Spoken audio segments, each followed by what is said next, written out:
circonstances de la montée de l'année dernière, etc. Vous avez mémorisé le circuit? Tout à fait.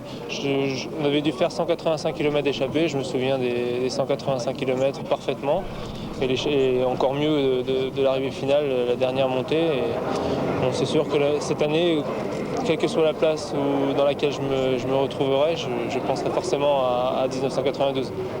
Ça c'est frappant, Robert, et vous qui avez eu la carrière que l'on sait, ça me frappe toujours ces joueurs de tennis qui vous racontent le match coup par coup, qui se souviennent. Brad Gilbert est comme ça, troisième jeu du deuxième set, troisième service, je fais ça, il se passe ça. Les joueurs de golf vous disent exactement j'ai pris le fer 7 au troisième coup du trou numéro 4.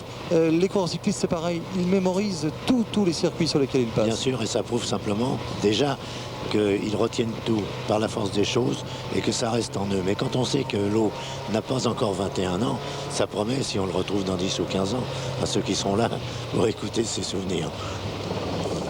En tout cas, Lo, on va le suivre de très près. Nous, on croit beaucoup en ce garçon qui vraiment, en plus maintenant avec Etcheverry, là, a vraiment de quoi construire, vraiment, car je crois que c'est la qualité d'un coach comme Etcheverry, c'est de permettre aux coureurs de construire ce Rennais donc qui est tout jeune, comme vous disiez. Il y a une chute à l'arrière là, coureur de Kelmé, Bruno Leali. Au moment où on s'embarque sur la route vers Tanneron.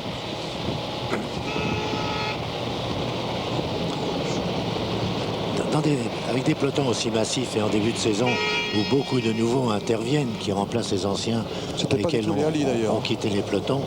Donc les chutes sont presque inévitables. 180 ou 190 coureurs. Une fois que le Tour de France arrive, ils sont de plus en plus rodés, se connaissent mieux, savent comment il faut réagir devant tel ou tel adversaire. Par exemple, on sait tous maintenant comment il faut s'y prendre contre Abdou Yaparov, qui a indiqué de manière très brutale parfois sa façon de sprinter.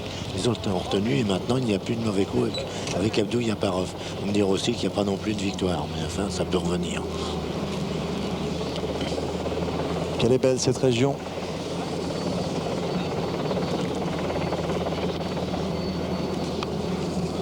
Alors que nous ne sommes peut-être pas encore, non, nous ne sommes pas dans les Alpes-Maritimes, là nous sommes dans le Var encore. Et comme disait fort bien Jean-Paul Olivier tout à l'heure, ce n'est pas parce que nous étions dans le Haut-Var qu'il va falloir devenir bavard. C'était très très amusant.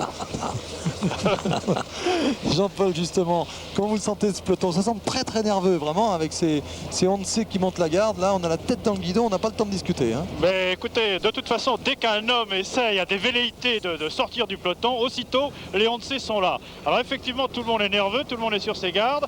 Nous sommes à peu près à 9 km du Tanneron, de l'endroit indiqué Tanneron, donc. Et nous sommes, comme vous l'avez dit, encore dans le Var. Nous ne sommes plus très très loin d'ailleurs de la frontière des Alpes-Maritimes. Mais le peloton est effectivement en effervescence. Ça bouge de partout et c'est une guerre de position désormais. Il faut se placer. Avec l'hélicoptère, s'il vous plaît, Frédéric Astier. Regardez, voilà. On va découvrir ce peloton. C'était tellement devant tendu qu'on sentait qu'il y avait des cassures. Regardez, un coureur de la Hansé là, qui a fait tout le travail et qui maintenant décroche. Il pourrait bien y avoir des surprises et des grosses cassures. Car, bon, ce n'est pas spectaculaire comme lorsqu'il y a des échappées, mais ça va très vite. Et en début de saison, eh bien, des accélérations de ce type peuvent faire des dégâts. Ça semble être le cas. Mais il est évident que toutes les tentatives individuelles sont vouées à l'échec dans cette région du vol à voile, de tous les sports aériens. Magnifique, l'une des plus célèbres du monde. Dans cette région aujourd'hui, personne n'arrive à déployer seul ses ailes. Alors attendons que quelques-uns provoquent les scissions, les cassures dans le peloton. C'est vrai que c'est difficile de sortir. Mais on vous le rappelle, il y a le Tanneron et le Grand-Duc. Et bien sûr, ce n'est pas l'Alpe d'Huez, comme on disait tout à l'heure, mais des longues portions à 10-12% tout de même, qui devraient faire mal. Et les écarts ne sont quand même pas très importants. Un garçon comme Hodge, même si c'est un coéquipier de Zoulé, peut profiter d'un bon coup. Laurent Bezeau, on en parlait tout à l'heure. Pascal Lans, qui a été irréductible et qui a lancé des attaques. Capel, Gouvenou, Brochard. Attention à Brochard. Je pense qu'il pourrait se passer pas mal de choses. Comment est Brochard, Jean-Paul, vous qui suivez ce Paradis depuis le départ? Brochard a été peu après le départ, donc on l'a trouvé dans les dernières positions. Alors c'était un petit peu étonnant, mais vers la mi-course, il est remonté à l'avant. Il n'a plus quitté les toutes premières positions, les 30 premières positions du peloton par la suite. Toujours facilement reconnaissable, bien sûr, à sa longue queue de cheval. Il est toujours là. En revanche, Jalabert n'était pas très saignant au départ. Il a souffert d'ennuis de santé. Du gastrique. Oui. Il avait mal au ventre. Oui, et donc il nous a dit je ne suis pas très saignant, mais enfin, et il était surtout là donc pour protéger ses leaders. Et croyez-moi, il a aussi en cours d'étape fait un très bon travail le vieux, pour les échapper. Le vieux qui est là en tête. Duclos. C'est Gilbert Duclos-Lassalle. Je l'attendais. Oui. De toute façon, le cyclisme c'est facile. Robert avait tout annoncé avant, donc non, mais on savait qu'il allait être là. Il n'y a que lui qui peut tenter de provoquer quelque chose. Chenietz a pris le relais là. Attention, ça va être plus difficile pour les Hondé maintenant. Il va falloir être très vigilant pour eux. Car devant ça accélère. Et comme l'a dit Robert tout à l'heure, eh bien Duclos a sonné la charge pour l'équipe Gann. Et ça pourrait bien profiter dans quelques instants aux garçons dont je vous parlais tout à l'heure, Moreau, Colotti et autres, Bezo, Lance, Capel, Gouvenou. Regardez le vieux. Tout ceci est très amical bien sûr. 39 ans, c'est formidable. Quelle jeunesse chez lui, quel talent. Puis quelle joie d'être son compagnon aussi. Hier soir à table, la table où on rigolait le plus, c'était celle des gars. Roger Leger était ravi parce qu'il considère avec raison qu'un bon moral, parfois de chahuteur, c'est nécessaire dans ce métier de coureur cycliste. Les Motorola sont là également. Armstrong avait été très actif hier du côté du Ventoux. Eh bien, ça continue aujourd'hui puisque les Motorola sont là en tête. Gilbert Duclos-Lassalle a tiré un bout droit, comme on dit. Vous le voyez à gauche de la route, là, qui est en train de décrocher et qui laisse la place à ses coéquipiers. Oui, Jean-Paul. Oui, le Danois vient maintenant de tenter de sortir du peloton. Oui. Et on le voit bien là. Magique. Ah, qu'il est Le allure, ce Danois garçon.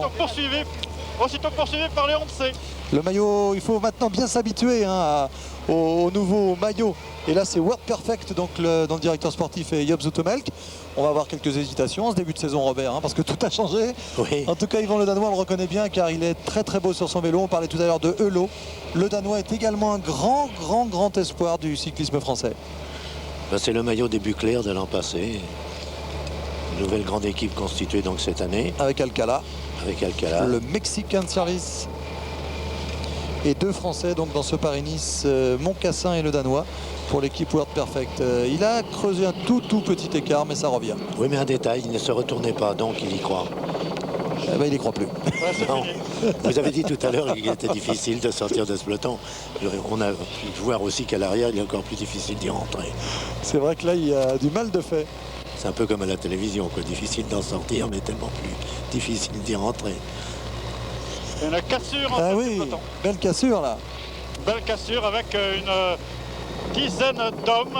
3, 6, 9. Ils sont 11 semble-t-il. Oui, vous les avez comptés, il y a à peu près 30 mètres, 40 mètres d'écart. Et ça revient quand même particulièrement et sensiblement donc derrière. Oui, ils sont 11 devant. Car il n'y avait pas apparemment un seul Hondé à l'intérieur. Ah si, il y en avait un. Si, il y en a. On les voit bien. Je voulais justement vous signaler le moment de panique. Là, oh là là.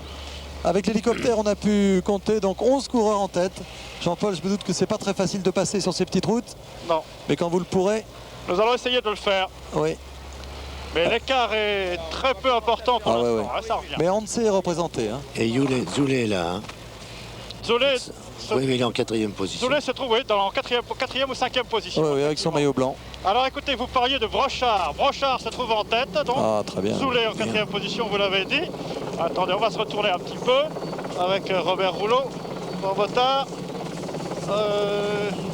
Bezo est là aussi, bravo. Ah, c'est bien ça. Bezo est là. Francis Moreau est également à l'intérieur. Armstrong, ça fait quand même un bon petit peloton. Et 3 d'entre eux sont à classer parmi les 11 premiers actuellement, Jean-Paul. Pardon? 3, Bezo, Brochard et un 3e que vous avez signalé. Zoulé est là. Occupe une place parmi les 11 premiers. Oui. Moreau est là, je voulais parler des 3 Français. Alors ça revient. Il n'y a plus maintenant que 5 mètres d'écart. Alors que Bezo a été le premier, paraît-il, à décrocher. Et oui, mais n'empêche, on signale que Zoulé est là et a pu réagir. C'est bon signe. Alors, où il laisse toutes ses forces dans des réactions un peu désespérées, ce qui nous étonnerait. Madio se trouvait également, Yvon Madio se trouvait également dans le groupe de tête. Et parions que le deuxième de l'équipe de Zoulé n'est autre que Breuking. Donc, excellent travail réalisé par Brochard. Et on assiste à un petit regroupement, mais il y a une accélération là à gauche de la route. Voilà, un garçon qui vient se replacer en tête là et qui accélère à nouveau. De l'équipe Ariostea. Brochard dont on parlait tout à l'heure est là aussi. Voilà Laurent Bezeau. Alors là, on va regarder le gars qui est là. Valerio Stea. Armstrong, futur très grand champion également. Jeune américain. Et Armstrong également, toujours parmi les premiers. Mais il y a un homme qu'il faut attendre aujourd'hui. Je vais peut-être vous surprendre, c'est Colotti. oui. Arrivé en côte, il est souvent... C'est Marc qui est là, ce n'est pas Yvon Madio qui est là, c'est Marc Madio qui est là. Et Brochard est dans le groupe. Hein. Bah tiens, pourquoi on n'entendrait pas Brochard puisqu'il est dans le groupe? Tiens, Brochard que Jean-Paul a rencontré ce matin et qui lui demandait donc comment il voyait cette étape et qui étaient selon lui ses principaux adversaires. On écoute Laurent Brochard qui est justement en tête de ce Paris-Nice pour l'instant dans l'étape. Oui, c'est vrai qu'en ce moment, moi, je suis en bonne forme. Bon, bah, aujourd'hui, c'est un circuit assez dur qui se finit dans une bonne bosse. Bon, bah, j'espère réussir à faire quelque chose. Hier, j'ai essayé d'attaquer dans la Côte d'Europe, ça allait bien. Donc aujourd'hui, pourquoi pas réédifier l'exploit, quoi. Alors, vos principaux adversaires aujourd'hui, vous voyez comment un peu cette étape? Bah, c'est-à-dire qu'hier, déjà, on a vu qui c'est qui marchait vraiment dans le col du Ventoux. Car il y avait une bonne échappée. Bon, ben, Romiguer, Bernard, sur la fin, vont sûrement être là, quoi. Vous pensez que, comme on dit en jargon de métier, on peut encore faire sauter les Once? Bon, c'est possible, hein, parce que bon, ça fait déjà 3-4 jours qu'il les roule sans arrêt, donc il y aura sûrement la fatigue qui est là. Hein. Bravo en tout cas à Brochard qui est capable de nous raconter la course et de la faire en même temps, puisque vous l'avez suivi, qui est en train de contrer donc les deux hommes qui ont tenté de partir. C'est la grande bagarre, Jean-Paul. Oh, c'est la grande bagarre, effectivement. Nous sommes à 3 km de Tanneron, alors qu'en tête de la course, eh bien, c'est Pascal Richard qui se trouve là, avec en troisième position Brochard, mais qui en deuxième position? Eh bien, tout simplement Broking en personne. Eh oui. Broking en personne qui est là, alors que d'autres hommes également, avec Soulet qui se trouve en cinquième position. Ici, composent ce groupe. Il y a également Schiandri, il fallait faire très attention à Schiandri. Il y a Carlo Baumann, il y a Bezeau, je vous l'ai dit, il y a Moreau, il y a Lens, il y a le Danois. Et nous allons nous rapprocher encore un petit peu. Il y a Luc Rosen qu'il fallait aussi placer dans les favoris. Eh bien, récapitulatif donc avec Pascal Richard, on l'a dit, qui était là, Broking et Tsoulet, donc c'est dire que le Once réagit bien. Vous voyez très bien Broking en deuxième position, qui nous semble personnellement très facile, les mains en haut des cocottes. Là, il y a Tsiandri, attention à lui, c'est vrai. Carlo Baumann est là. Bezeau, vous l'avez dit, Lens, le Danois, Rosen et Moreau. Ça fait du beau monde tout ça. En tout cas, la grande bagarre qu'on espérait a lieu. Et je crois que d'ores et déjà, les Once ont prouvé qu'ils étaient costauds et très costauds. Ils ne se sont pas contentés de contrôler lorsque c'était facile dans la plaine. Mais maintenant que la grande bagarre est lancée, eh bien Broking et Tsoulet nous impressionnent. Oui, Jean-Paul. Oui, et à 10 secondes, entre maintenant dans le groupe de tête Stéphane Hulot. Stéphane Hulot, immédiatement suivi d'Armand de las Cuevas et Tony Rominger qui se lance à sa poursuite. Très bien. Nous avons également Caritou, nous avons Roland Passec, nous avons Atle Vasvol, nous avons également Marc Madio qui se trouve là. Voilà. Et Chavé qui revient. Nous repassons à l'avant. Eh bien, dites donc, ça fait du bruit tout ça avec, donc, première leçon, les Once sont là et bien là. Les Banesto les attaquent avec les Gann et les Gasto. Mais pour l'instant, eh bien, Broking et Tsoulet tiennent bien le coup. Ça, c'est la sélection impitoyable. Et le retour de Hulot, suivi de Rominger, est à noter. Ne serait-ce que déjà pour la fin de course aujourd'hui, mais dans 8 jours sur 100 agros, dont le final s'apparente au final de cette étape de Paris-Nice. Regardez la belle cassure qu'il y a entre ce groupe de tête et les poursuivants, et derrière, croyez-moi, il y en a quelques-uns qui doivent avoir les grosses cuisses, comme on dit, et qui arriveront bien plus tard que leurs petits camarades. Alors toujours en tête, et bien toujours ce groupe, donc personne n'est capable d'en sortir pour l'instant. Donc Stéphane Hulot, Patrick, Stéphane Hulot, de las Cuevas, donc Rominger sont entrés dans ce groupe, avec également Escartine, l'Espagnol. Nous sommes ici tout aux côtés de Tsoulet, qui suit donc Broking comme son nom, avec Brochard. Et voilà le peloton de tête donc, que je vous ai décrit tout à l'heure. Eh bien, écoutez, je vous propose de récapituler. Donc Pascal Richard, Broking, Tsoulet, Tsiandri, Brochard, Baumann, Bezeau, Lens, le Danois, Rosen, Hulot, de las Cuevas, Rominger, Escarti et Moreau. Donc ça fait du beau monde. Et a priori, bien, il devrait y avoir d'autres attaques encore dans ce groupe, si tant est qu'on puisse accélérer encore. Brochard peut-être, que vous voyez à gauche de votre écran.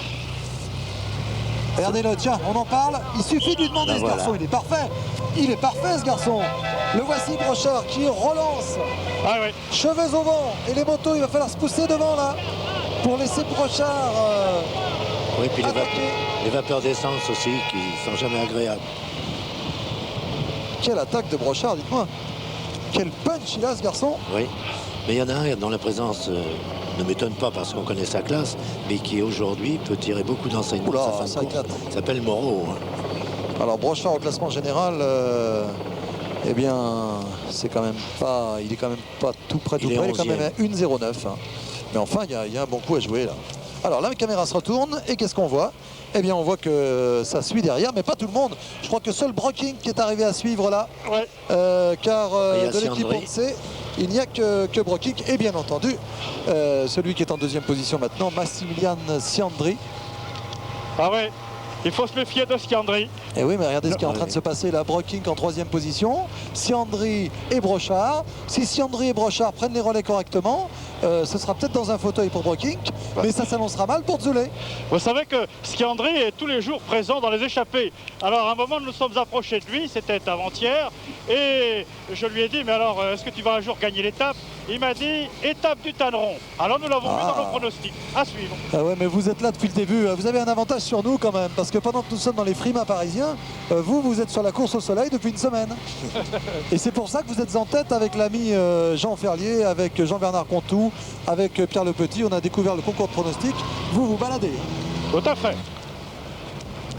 Et un retour, alors celui-là, fallait le sortir. C'est Pascal Richard. Pascal Richard et Stéphane Hulot sont en train de revenir donc dans le trio de tête. Et oui, Richard et Hulot. Dites-moi, ça ferait. Alors Hulot qui nous fait le coup du bis repetita là. Et devant, donc nous avons Brochard, nous avons Broking et Siandri. Voilà, très belle animation là qui nous montre le retour de Pascal Richard. Brochard, Broking, Siandri, Richard en tête donc. Et Hulot qui revient aussi. On le voit bien d'hélicoptère. Nous allons avoir un groupe de 5 hommes avec une cassure. Une cassure au niveau du rythme là. Plus personne n'est vraiment décidé à rouler. Si c'est Brochard qui relance. Alors attention, on voit Brochard là-bas en deuxième position, Broking. En troisième position, Hulot. Ensuite, Siandri et Richard sont là. Ouais, Patrick, attention, Bezo mène la contre-attaque et ils ne sont qu'à 8 secondes du quintet de tête. Et oui, quintet de tête qu'on revoit sur cette animation donc, avec les 5 hommes qui rentrent dans Tanneron. Exact. À 21 km de l'arrivée. Et on n'en a pas complètement fini avec les difficultés. Allez, un contre encore là-bas. Ouais, je crois que c'est pour le Grand Prix de la montagne, ça. C'est Hulot qui est parti là-bas. Oui, mais il connaît tellement bien le parcours, il le disait à Jean-Paul tout à l'heure. Hulot est parti. Ah, ça, c'est une histoire qui se répète. Et c'est une belle histoire pour Stéphane Hulot, le Rennais. C'est Marcel Boardy qui doit faire des bons sur son siège. J'y pensais justement à lui tout à l'heure. Il lui conseillerait quand même d'employer des braquets un peu plus réduits, car il se sent très fort, Hulot. Mais attention, à ce régime-là, on paie souvent la casse. Ah, mais tous les connaisseurs. Yvon Moulin, hier, me disait il faut absolument suivre Hulot encore aujourd'hui, car il est dans le coup, il avait des infos, et une fois de plus, il ne s'est pas trompé. Ah oui. Vous savez, les Rennais, Marcel Boardy donnent des bons tuyaux. Yvon a le coup d'œil, son frère aussi. Ah, ils sont si on veut faire les pronostics, on peut leur demander. Avec une cassure, là, ça revient très fort derrière. Alors, il y a un coureur de l'équipe Gann, on a vu un Mio Clair qui faisait le travail, là. Mais une remarque, les ONC ont maintenant beaucoup de difficultés à s'organiser dans les poursuites. Et pourquoi tout à l'heure, à mon avis, ils en avaient fait un peu trop. Broking choisit peut-être de se laisser reprendre pour ramener le peloton et Zoulet. En tout cas, il ne fait pas le travail, c'est bien évident, en tête de ce groupe de 5. Alors qu'on suit là le peloton dans une petite partie en descente, mais ça remonte juste après. Reste un peloton d'une vingtaine d'hommes, pas plus.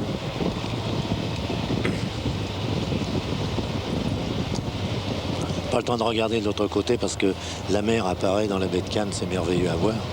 Et puis les mimosas qui sont là aussi aujourd'hui. On a signalé leur arrivée dans la nuit, mais hier il n'y en avait pas. Bravo pour Paris-Nice, c'est bien la course au soleil.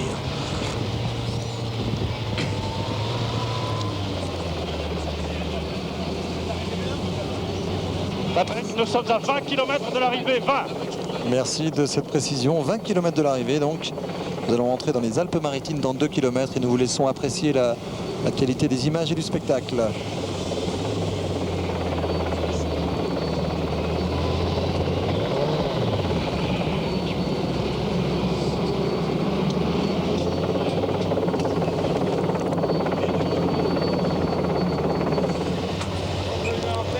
Brochard toujours.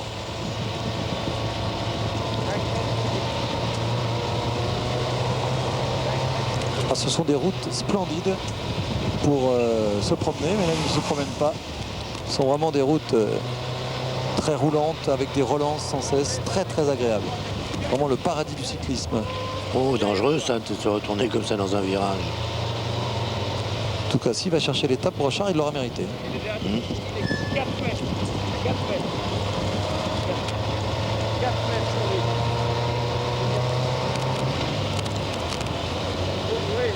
Le vent, lorsqu'il apparaît à la sortie d'un virage ou au virage suivant, cloue littéralement sur place le coureur. Ça va être très frappant dans la montée du Grand-Duc.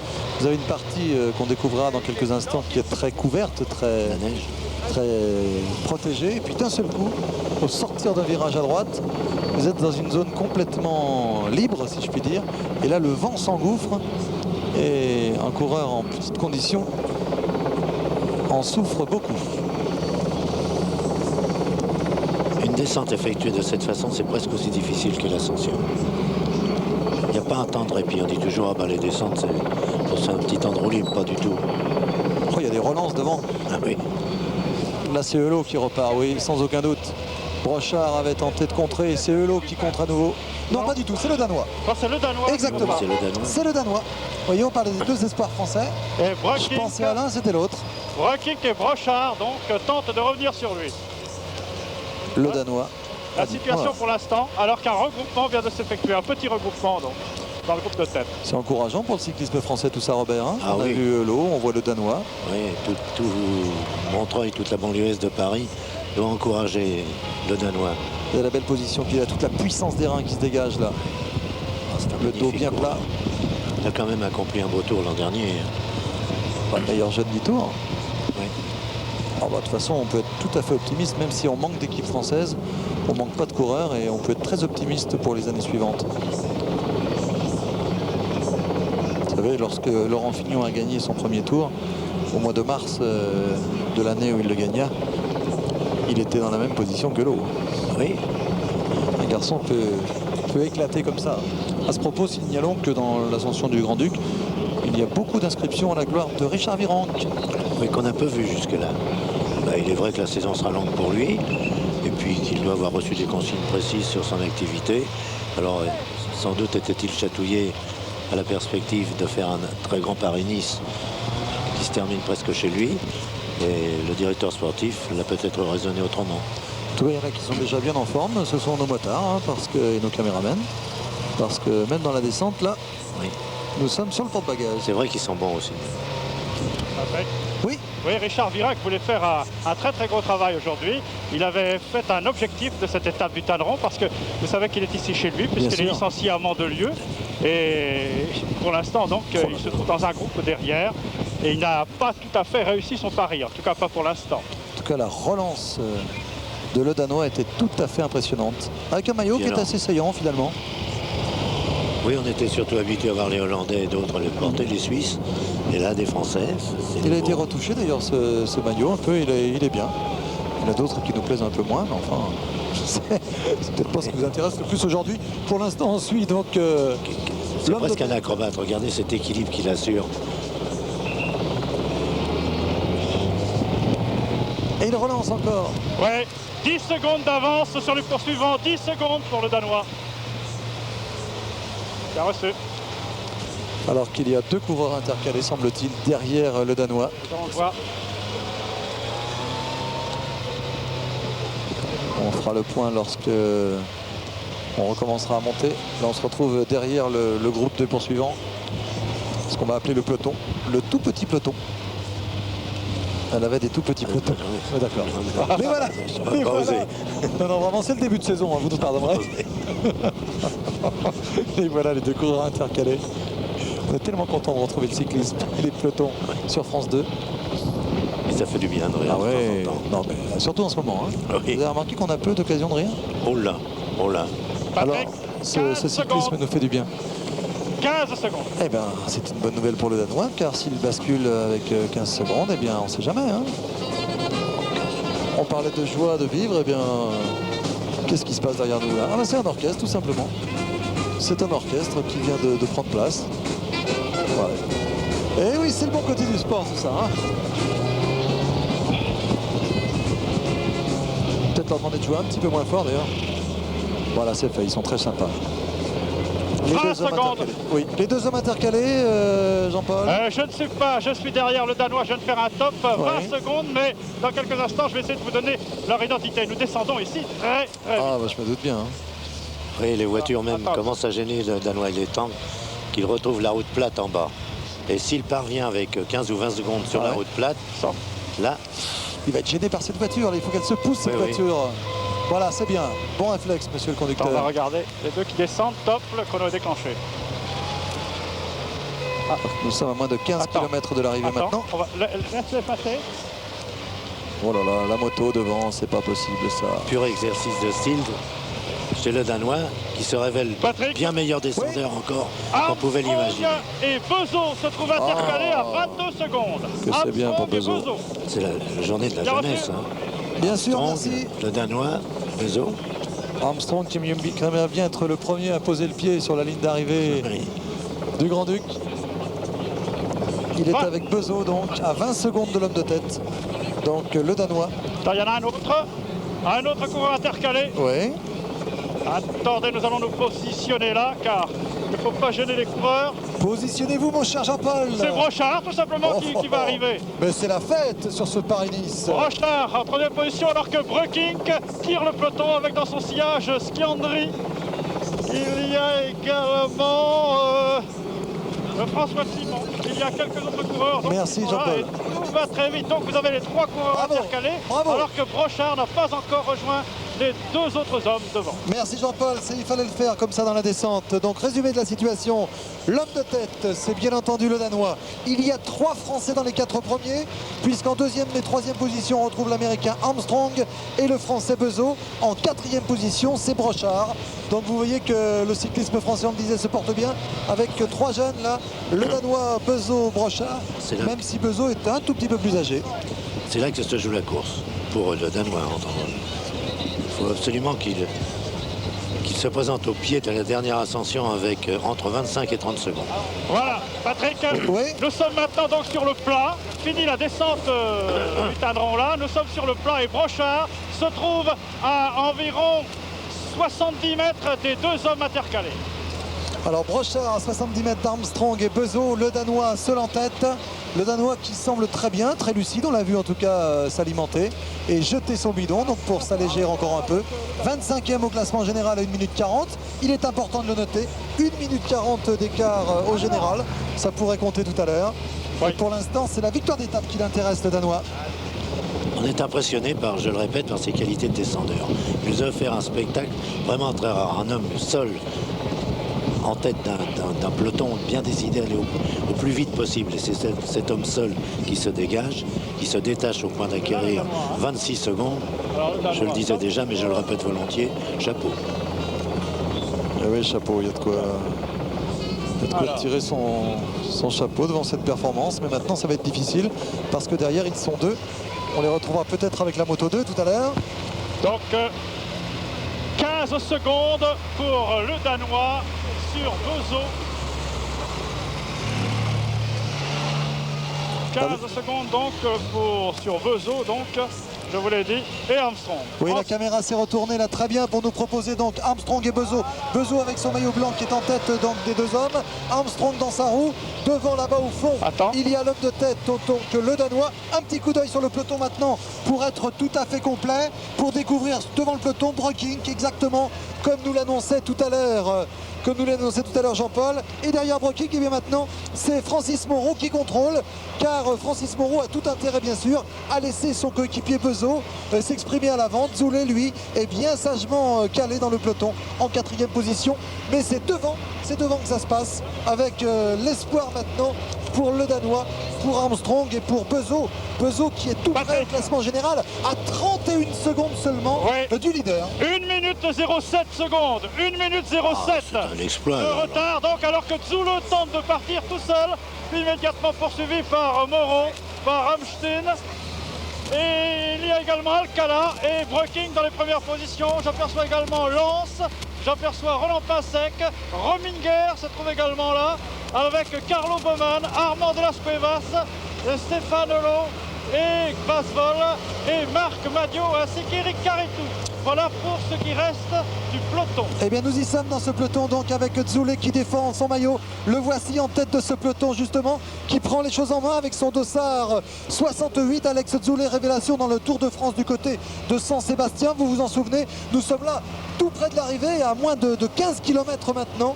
Eh bien on va passer Mandelieu, on va monter sur le Grand-Duc et c'est là que tout se joue puisque Zoulet qui trouve là un allié de circonstance, Alex Zoulet est en train de tenter de limiter les dégâts car l'écart que nous annonçait Jean-Paul tout à l'heure nous a un peu surpris, c'est vrai, et ça voudrait dire que... Patrick, oui, ça voudrait dire que Bezo effectivement est leader. Exactement, mais cet écart me semble quand même important. Bezo aurait vraiment fait un très très gros truc. Alors que là on voit Bezo justement qui est en train de ramener Armstrong sur l'homme de tête, sur le Danois en l'occurrence. On va se retrouver avec 3 hommes de tête qui serait une très bonne opération pour Bezo qui viserait lui le classement général avec 31 secondes d'avance. Et tout à l'heure André Garcia qui se précipitera sur la ligne d'arrivée pourrait recueillir là les sentiments, les sensations d'un revenant, car souvenons-nous, n'ayons pas la mémoire courte, souvenons-nous de l'état de santé, de l'état terrible de Bezo il y a 3 ans lorsqu'il avait été victime d'une chute. Je crois que c'était dans le Tour de l'Oise. Oui, et que Bezo on l'avait laissé presque, en tout cas je me souviens de nombreuses déclarations qu'il avait donné complètement perdu pour le sport. Et voici Laurent, ici même maintenant, le voici en gros plan, qui grimace et qui est revenu au tout premier plan. C'est une très très grande nouvelle pour le cyclisme et j'allais même dire pour le sport français, tant on pariait sur Bezo lorsqu'il a eu cet accident. 3 hommes en tête donc, Armstrong l'américain, le danois, le français ici en 3e position avec le maillot bleu, avec le maillot blanc devant. Il s'agit de Laurent Bezo, 3 hommes en tête et Jean-Paul va nous donner un écart dès qu'il le pourra pour savoir si Bezo a pu supprimer ces 31 secondes donc qui le séparaient d'Alex Zoulet au classement général. Attends. Vous entendez Jean-Paul sur sa moto là car il est en train de donner des directives à son pilote pour faire l'écart. Alors que Frédéric Astier nous en propose un ici. Bezo est toujours leader, 37 secondes d'écart entre Bezo et les poursuivants, 37 secondes. Eh bien il est leader pour 6 secondes. Pas de bonification aujourd'hui Jean-Paul. Pardon ? Il n'y a pas de bonification à l'arrivée aujourd'hui. En principe il n'y a pas de bonification au sommet. Et Brochard donc se trouve toujours intercalé, nous allons faire un nouvel écart car c'est important. La chance aussi pour le Danois et Bezo, c'est la présence de Armstrong en tête, car d'autres de cette formation américaine, tel leur leader Amstein, entrent maintenant dans le jeu des 3 échappés. Et cela contrarie beaucoup les Hanse, et en particulier Zoulet, obligé de se coltiner lui-même la plus grande part de la poursuite. Ronan Pinsec souriant. Ronan Pinsec qui a l'air bien facile là. Ils ne sont qu'une vingtaine dans ce peloton. Il faut y être là.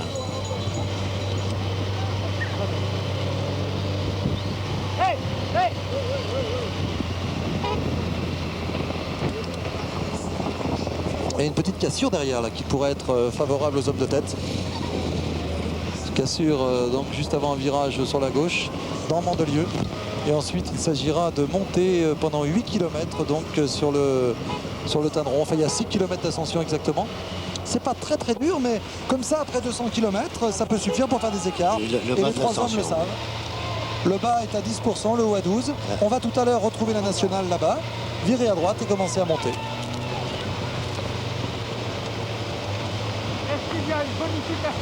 On a vécu une belle passe d'armes, en tout cas. Oui, magnifique. Magnifique et marqué par 3 jeunes parmi les plus grands espoirs mondiaux.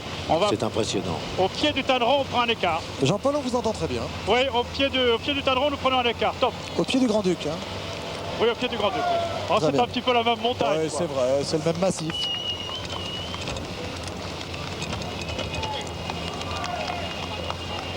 Voilà, top. Tout le monde fait son boulot là, Robert. Vous avez surveillé tout ça, Armstrong dans la route Bezo. Armstrong confirme tout ce qui a été dit tellement enthousiasmant sur lui à l'occasion du dernier Tour de l'Avenir. Ah, faut rester devant, de la communauté. Faut rester devant, s'il vous plaît, Frédéric. On va les voir virer. Voilà, ils ont viré. C'est là, c'est maintenant que ça devient intéressant. Ils viennent de virer à droite. Et on va voir si les trois hommes sont à égalité dans l'ascension. L'attaque. Puisque c'est là que ça devient difficile. Et on a bien sûr un œil sur le peloton pour savoir s'il se passe quelque chose derrière. Mais l'important est maintenant de savoir si Laurent Beuzot, qui joue le maillot, là, oui. L'écart se creuse, 50 secondes entre le groupe Beuzot et Zoule. 50 secondes, c'est très intéressant tout ça. Et Beuzot qui donne tout ce qu'il peut. Pour l'instant, nous sommes au pied de la butte. Ah oui, il ne s'occupe pas de la victoire individuelle sur l'étape. Bien sûr. Conserver ses 50 secondes. C'est le Danois qui songe à la victoire d'étape peut-être. Et Armstrong aussi. Pour l'instant, c'est Beuzot qui relance ici. Alors en début de saison, il y a toujours des surprises parce que quand vous partez comme ça, vous ne savez pas. Les coureurs eux-mêmes ne savent pas dans quel état ils sont exactement. Ah non, ils se testent là. Donc exactement, ils se testent. Alors qu'en tête du peloton, eh bien, on s'aperçoit que les GB travaillent également avec Léon Tse, Zoulé en 3e position, qui fait tout pour limiter l'écart, avec ici un allié de circonstances, dirons-nous, de l'équipe GB. Il s'agit de Bomans et Zoulé là en 2e position, en 3e position. Les GB ont eu des victoires d'étape, Léon Tse le classement général, et Moreau est bien là. Moreau tient costaud en début de saison pour protéger la fuite de Beuzot, alors que pour protéger la fuite de Armstrong, eh bien c'est Chiandri tout simplement, Massimiliano Chiandri qui était là, à droite de votre écran. Bon. Las Cuevas tente de contrer à gauche de la route. C'est un excellent démarreur en côte. Et comme il termine actuellement très frais toutes les étapes auxquelles il participe depuis presque un mois et demi maintenant, Las Cuevas peut espérer réaliser le grand numéro qu'il envisageait hier. Alors, je le vois même revenir sur les... Il est tellement costaud ce garçon, il est capable de revenir sur les trois et de les déposer. Mais pour l'instant, on n'en est pas là. Il secoue le peloton, ce qui est peut-être pas très bon pour les affaires de Beuzot qui est à l'avant. Et vis-à-vis de Hello, bah, c'est peut-être pas très... Hello, pardon, non. Vis-à-vis. Non. Hello n'est pas devant, on se calme. Il s'agit de le Danois, bien sûr. Le Danois en 3e position, donc très bien couru de la part de Las Cuevas, puisque les Banesto ne sont pas représentés. Oui, Jean-Paul. 37 secondes d'écart. 37 secondes entre Beuzot et de Las Cuevas, enfin la tête donc. Avec... Il reste 6 secondes. 6 secondes donc. 6 secondes alors que Beuzot relance ici avec Armstrong dans sa roue. Le Danois en 3e position. Beuzot sait que le maillot de leader se joue là. 3e position le Danois et Armstrong. Alors ils jouent la victoire d'étape, ces deux-là, ils ne prennent pas le relais. Mais s'ils veulent la victoire d'étape, il va peut-être falloir prendre un ou deux relais pour éviter le retour du peloton quand même. Tout à l'heure nous remarquions, avant que la course ne prenne cette tournure décisive, que les Gann devaient être en préparation d'attaque. Ça n'a pas manqué, c'est vraiment une équipe qui correspond exactement à ce que Roger Leger attendait. Et avec un homme comme Duclos-Lassalle, pour un simple coup d'œil ou un petit coup de main, dire à un tel tu y vas à ton tour, eh bien ça déclenche la grande opération. De Las Cuevas en contre ici, on l'a vu tout à l'heure. Ce serait un bon coup de main à rendre là c'est plutôt du faux plat là. À le Danois. On entend plein de choses dans notre casque, j'espère que vous n'entendez pas sur l'antenne. Parce qu'on entend beaucoup de monde. Ça va, on n'entend rien à l'antenne, vous nous rassurez. Nous, on a la France entière dans les oreilles. Alors que De Las Cuevas ici, avec son dossard numéro 2, est en contre ici. Et je peux vous dire que ça va vite. Ce serait un bon coup quand même pour le Danois, et surtout pour Beuzot, bien sûr, qui joue le général, d'avoir De Las Cuevas qui se joint en groupe de 4, parce qu'il pourrait bien prendre le relais, Robert. Ah oui, ils auraient intérêt à tomber sur un De Las Cuevas. Oui. Les meilleurs relayeurs.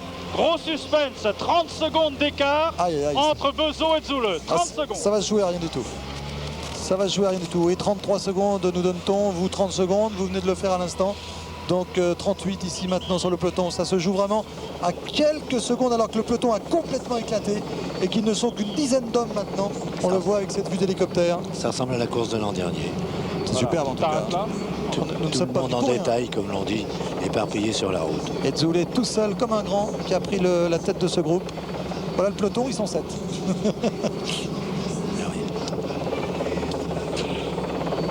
Quelle belle course. Il reste Chiandri, Amsten aussi. Tiens, on va vous proposer un point de la course, Frédéric Astier. On va proposer un point complet, donc pour vous montrer tout d'abord les 3 hommes de tête. 3 hommes de tête, donc les voici. avec donc dans l'ordre toujours les mêmes. C'est Bezo qui est en tête devant Armstrong. Troisième position, donc Bezo le voici, Armstrong deuxième. Troisième position le Danois, alors que Bezo nous semble un tout petit peu en difficulté. Oui, un petit peu moins facile. En quatrième position, donc avec la Moto 2, nous allons découvrir l'homme seul, donc intercalé. Il s'agit de De Las Cuevas. Et avec l'hélicoptère, nous vous proposons maintenant le peloton, ou tout au moins ce qu'il en reste. Voici un tout petit groupe emmené par Alex Zoulet. Zoulet qui essaye de défendre son maillot de leader. Merci pour ce point. Retour sur la tête de la course. Jean-Paul au commentaire. 35 secondes d'écart, 35 secondes entre Bezo et Zoulet, avec donc bien entendu Armand De Las Cuevas intercalé. 35 secondes. Et c'est à son tour Armstrong qui semble coincer un peu. Voilà. C'est pas facile pour Bezo non plus là. Ah, pour Bezo, non. Oh là, qu'il a mal. Question de braquet. Oh, ça va être difficile. Si Zoulet est bien derrière, ça va être très regardé. Bezo est en train de coincer. Alors, est-ce que derrière, le Danois va prendre le relais pour assurer la victoire d'étape? Il a un peu récupéré. Il a eu le temps tout à l'heure. Enfin, le temps. Dans des conditions quand même un peu pénibles. Patrick, oui. De Las Cuevas est à 20 secondes de Bezo. Ah ouais, Bezo qui coince un peu là, il a du mal. Hein. Ah oui, il se retourne. Oui, je crois que le Danois aurait intérêt à prendre un relais quand même, et Armstrong aussi s'ils le peuvent. Voilà. Ah, je crois que allez, tous Armstrong, les trois, Armstrong, allez, il faut prendre la roue, Bezo là. Il faut y aller, Laurent. Il faut y aller. Je sais que ça fait mal. Ah oui, ça fait trop mal. C'est pas possible. Très bien couru de la part de Armstrong pour la victoire d'étape. Il a laissé Bezo faire le travail, ce qui est légitime pour la victoire au classement général. Et puis il place un contre. Alors reste à savoir si Laurent Bezo, oui, ben non, il ne va pas y arriver. Patrick. À prendre le bon wagon. Donc c'est Armstrong pour l'instant qui est en tête. Oui. Il y a 47 secondes maintenant. 47 secondes entre Bezo donc et le groupe Zoulet. Zoulet qui est là dans ce peloton, ou comme vous disiez, ce qu'il en reste, en compagnie de Pinsec et de Maximilio Sciandri. Alors, et Pascal Richard. Bezo a l'air de pouvoir tenir un peu le coup. Le Danois, lui, ne trichait pas. S'il n'a pas pris le relais, c'est qu'il n'en avait pas la force. Ah oui, c'est la défaillance pour tout le monde. Bezo va y aller au courage maintenant. Donc on va résumer. Armstrong en tête, Bezo est deuxième.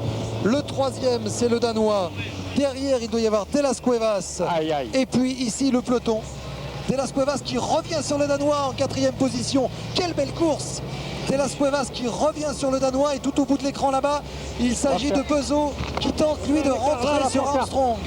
Il est intéressant de rappeler que Amstel, le leader de l'équipe américaine Motorola, dont Armstrong est la dernière recrue, Armstrong a dû chercher à imiter son maître, qui n'a que 7 ou 8 ans de plus que lui. Il court exactement comme Amstel. Et De Las Cuevas est en train de rentrer, là il l'a fait, sur le Danois et de le déposer. Le grand suspense sera de savoir, lorsque De Las Cuevas va arriver au niveau de Bezo, de savoir si Laurent Bezo va profiter de cette locomotive. On va rester sur ce plan bien sûr. À droite de votre écran Bezo, à gauche De Las Cuevas. Ça peut être le bon coup, regardez. Ça peut être le bon coup pour Bezo pour tenter d'agrandir l'écart sur Zoulet. Ça va se faire au courage, ça. Bezo n'en manque pas, mais aura-t-il les jambes? Voilà, De Las Cuevas en haut de votre écran qui passe. Bezo va tenter de prendre sa roue. Attention, Bezo, voilà, il tente de prendre sa roue. Ça semble être fait pour l'instant. Et ça peut être un bon coup s'il y parvient, Bezo. C'est bon d'avoir un compagnon comme ça. Pour l'instant, il est en train de gagner des précieuses secondes, Robert, vous pensez pas? Oui, bien sûr, mais il a tout intérêt à rester dans l'abri le plus longtemps possible parce que le vent le gêne. C'est là que le vent intervient, vous avez raison. Patrick. Oui, Jean-Paul. 30 secondes d'écart. Oh, 30 secondes. Ah, c'est un final à couper le souffle. Hein. Ah ouais, c'est extraordinaire. Splendide. On vous rappelle donc que Armstrong est en tête pour la victoire d'étape, que derrière, Bezo profite ici de la roue de De Las Cuevas. Bezo n'a qu'un seul objectif, c'est d'aller bien sûr prendre le maximum d'écart sur Alex Zoulet, puisqu'il y a 31 secondes d'écart seulement entre les deux hommes au classement général. Et De Las Cuevas est ici une merveilleuse locomotive pour Laurent Bezo. Ah oui, c'est bien ce qu'il fait là. À la voiture rouge, dans l'écart. Bezo doit être aussi satisfait quand il établit le bilan de cette journée du fait qu'il récupère maintenant tout à fait normalement. Il a été soumis à des efforts terribles, on l'a vu coincé et il se refait une petite santé. Donc temps de récupération nécessaire, mais maintenant ça ne sera plus un problème pour lui. Alors que les écarts, là, 12 secondes entre Armstrong, l'homme de tête ici, De Las Cuevas, Bezo derrière, mais surtout l'écart que l'on calculera, ce sera l'écart entre, bien sûr, entre Bezo et Zoulé, alors que Armstrong semble bien parti, Robert, pour aller gagner l'étape. Sur son plus petit développement en plus. Oui, Jean-Paul. 25 secondes d'écart entre Bezo et Zoulé. Oh, que c'est passionnant. Il manque 6 secondes à Bezo pour l'instant pour aller chercher le maillot. Alors qu'il vient d'être décroché. Et oui, on le voit. On le voit ici avec l'hélicoptère, alors que De Las Cuevas donc revient sur Armstrong. Ce pourrait bien être le vainqueur de l'étape, De Las Cuevas. On vous disait tout à l'heure qu'il était capable de faire le numéro et de déposer 1 à 1 les échappés. Et actuellement, son développement est supérieur d'au moins 1 mètre à celui de Armstrong qui moulinait. Quelle puissance, regardez. Au cyclisme, la puissance n'a rien à voir avec l'épaisseur des muscles. Il a des chevilles très fines, des mollets avec des muscles en longueur. Regardez, c'est pas du tout du gros mollet à la Gérard Rolls. Et il grimpe aussi bien que lui.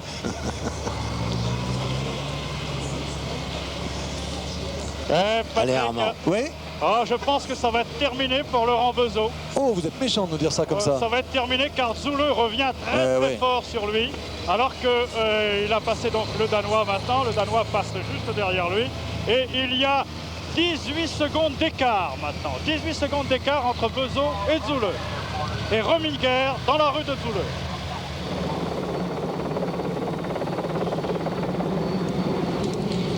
Jean-Paul, à combien sommes-nous du sommet? Moins de 3 km maintenant. Moins de 3 km. 2 km 5 à peu près. Oui. En regardant à droite, c'est la splendide baie de Cannes dont nous parlions tout à l'heure, qui semble toute proche, là, comme au fond d'un ravin.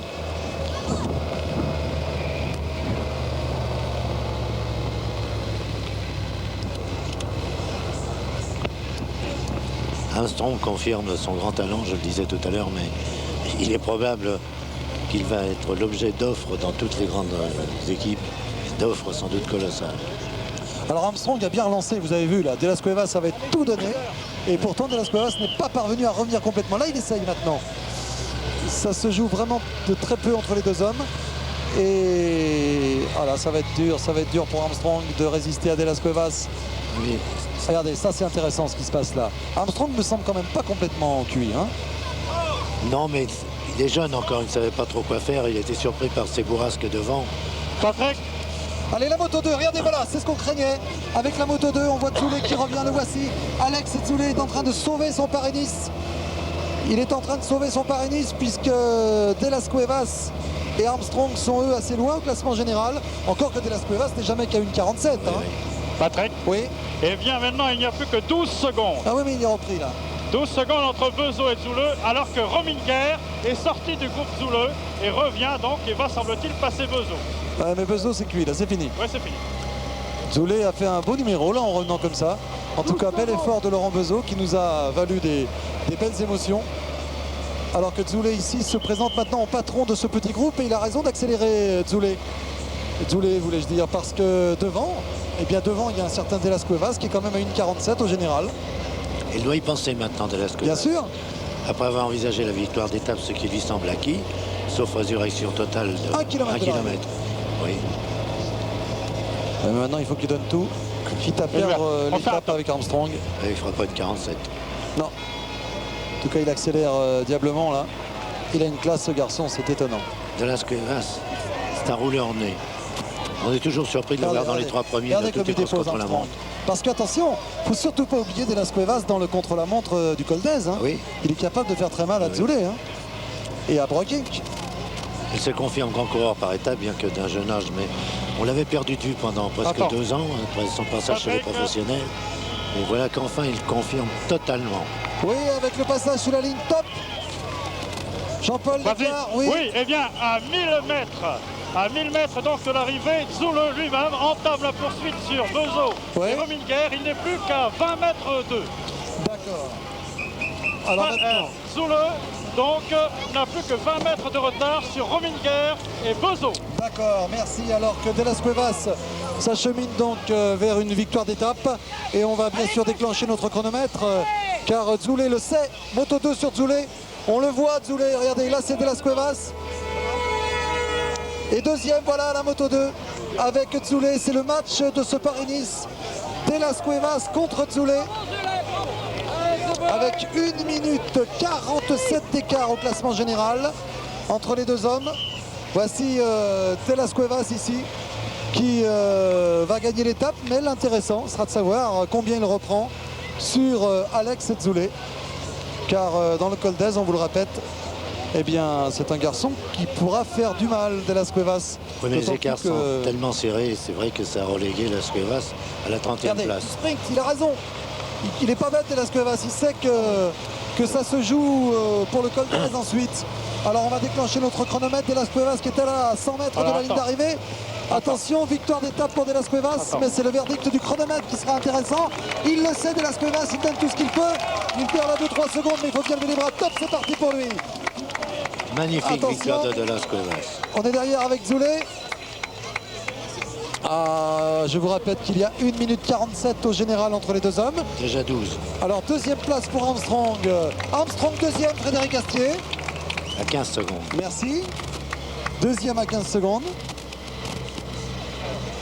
Alors donc on vous le redit, premier de Las Cuevas, deuxième Armstrong.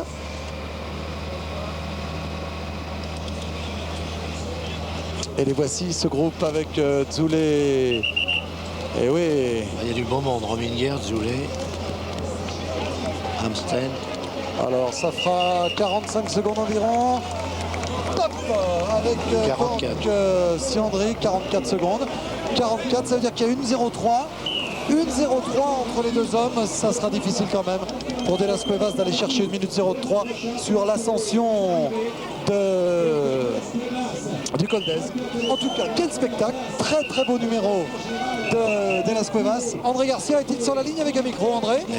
Bezo a bien terminé, mais Brochard aussi, parce que tous les deux ont connu la très sévère défaillance. Lui aussi nous a fait une belle étape, le Danois. Il nous a permis en tout cas d'assurer le spectacle. Oui, et de croire qu'il va nous réaliser une très grande saison. Son objectif étant le Tour de France, ça n'est pas ridicule pour lui.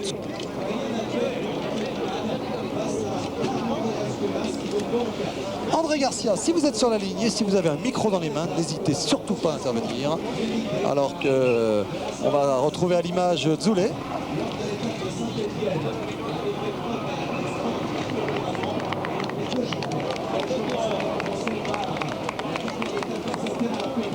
Le voici Zoulé. Il doit se dire qu'il a quand même fait l'essentiel aujourd'hui. Car il a eu peur à un instant avec un écart qui avait grandi. Patrick, je ne vous entends pas. Je suppose que je suis déjà à l'antenne. Je suis en compagnie d'Armand de Las Cuevas et de Stéphane Lelot. Armand de Las Cuevas qui vient de remporter cette étape. Armand, vous avez un début de saison tout à fait extraordinaire. Vous êtes beaucoup préparé. Je crois que vous avez fait plus de 5000 km, c'est ça ?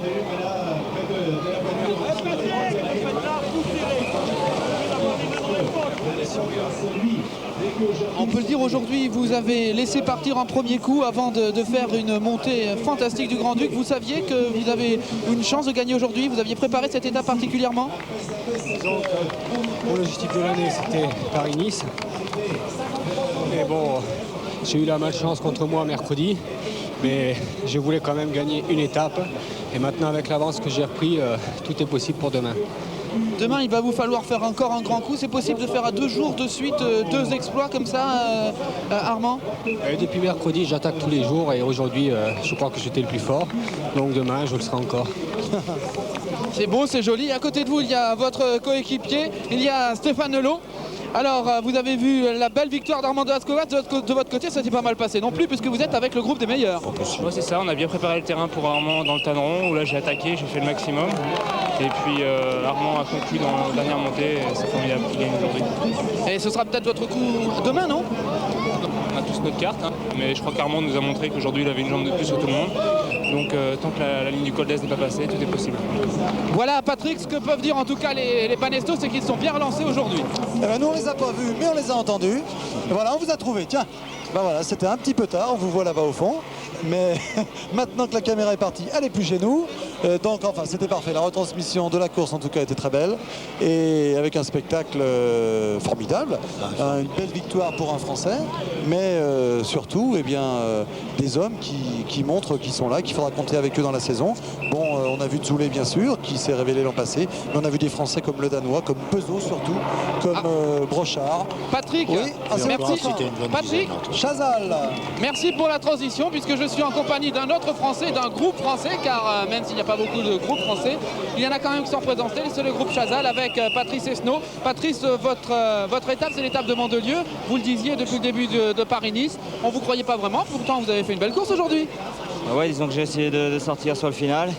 Et bon, ça roulait tellement vite avec l'équipe Once que c'était pas facile. Et donc après, j'étais un petit peu piégé avant le Tanneron. J'ai dû faire une poursuite et je l'ai payé dans le final. Alors parlez-nous, vous allez faire l'attaché de presse d'Armand de Las Cuevas. Il a fait un numéro étonnant encore aujourd'hui. Vous le voyez, possible vainqueur de Paris-Nice demain? Bon, je pense, parce que avec le numéro qu'il a fait encore aujourd'hui, dans le Tanneron, il était avec moi. Et bon, il a dû faire une remontée spectaculaire. Moi, j'ai pas pu prendre la roue parce qu'il allait vraiment trop vite. Voilà, attaché de presse donc d'Armand de Las Cuevas, il s'agit de Patrice Esnault. Merci en tout cas André, 1 minute 03 quand même à reprendre pour de Las Cuevas. On peut revenir là quand vous voulez.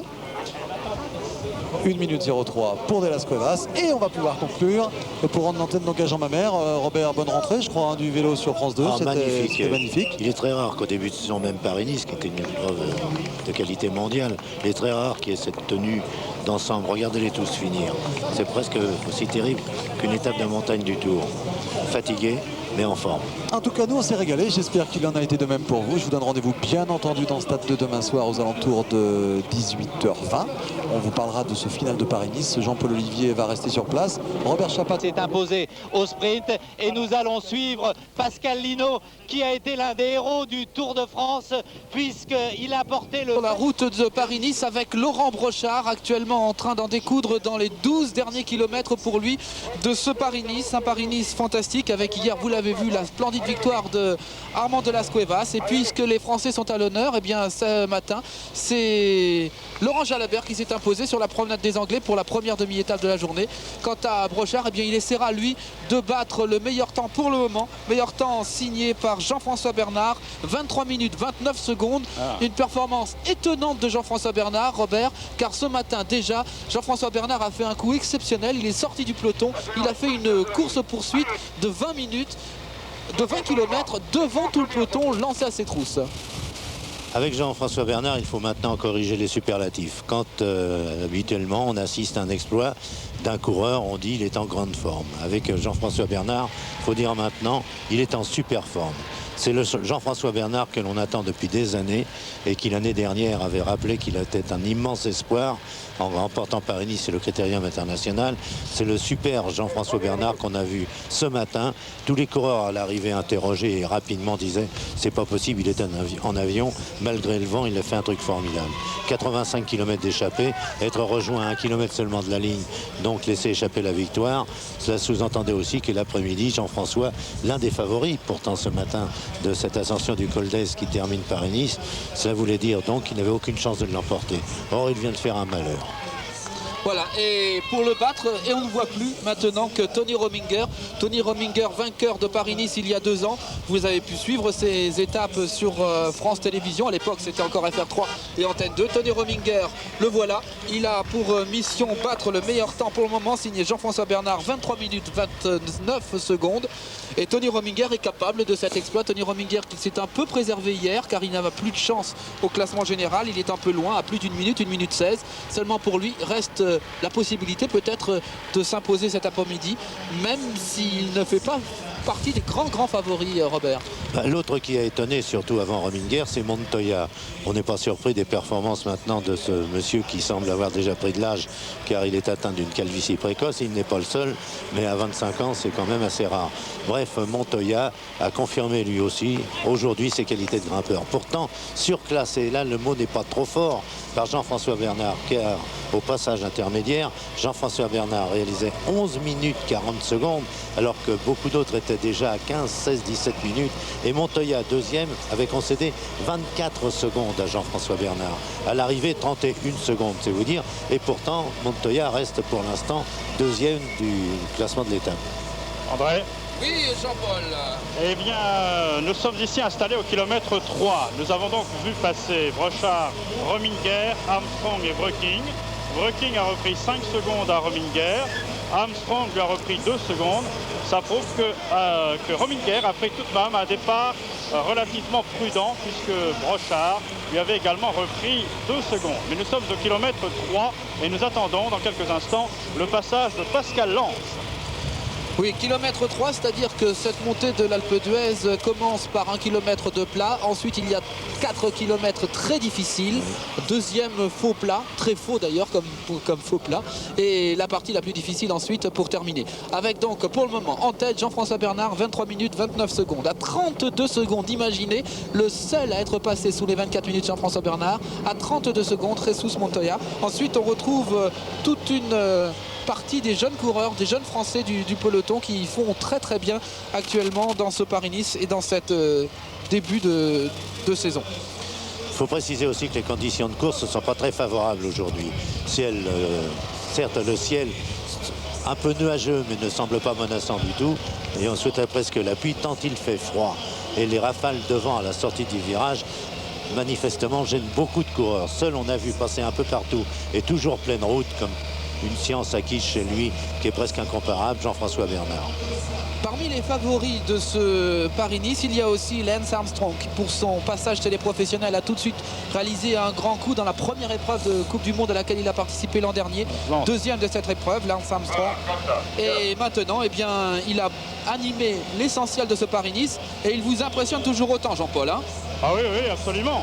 Vous savez qu'il a réalisé quand même une très bonne performance un peu partout. Il est présent tous les jours. Il se glisse dans toutes les actions et dans toutes les grosses actions d'envergure. Et je crois qu'on peut parler quand même d'un coureur complet. Pascal Lans vient maintenant de passer devant moi. Il a repris quelques secondes là à Rominger. Et dans quelques instants, donc, ce sera le passage de Las Cuevas. Et là, les temps vont commencer à devenir particulièrement importants puisque Lans, de Las Cuevas, Bezo et Zul donc sont les derniers concurrents donc à prendre le départ. Donc Lens est passé devant nous depuis presque une minute déjà et nous attendons donc le passage de Las Cuevas. Dans quelques instants, des temps intéressants. Petite explication de texte. Le leader au classement général, Alex Zülle, a 31 secondes d'avance sur Laurent Bezo et Pascal Lans.